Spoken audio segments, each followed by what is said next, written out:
8 men have been arrested after 2 teenage boys were stabbed to death in Essex over the weekend. These are just the latest tragic deaths in a long list of stabbings across the country. And when it comes to knife crime, I find myself sounding like a broken record. Yet again, a young person has been mercilessly slain at the hands of someone wielding a blade.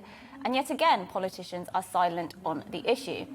Knife crime has been rising year on year in England and Wales since 2013, with the exception of last year. It took a global pandemic and a total shutdown of the country to curb yet another annual rise in knife crime last year. And it's not just actual stabbings that have gone up. People are clearly feeling bolder in carrying and using knives. Police figures show that over the last decades, threats to kill using a knife have gone up 252%. Rapes where a knife was involved, up 128%. Attempted murder using a knife, up 109%. And this is not just a London issue. The highest rate of knife offences per head can be found in the West Midlands, and Surrey has seen a 632% increase over the last decade.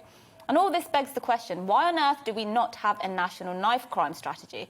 Our approach to knife crime in this country is so futile and incoherent that one police force set up a knife bin outside their station so that those carrying knives can safely discard them without getting into trouble, which is fine so far, except the hole to drop the knives in was so big that you could literally fit your hand inside and take the knives back out, which is exactly what one man was able to do.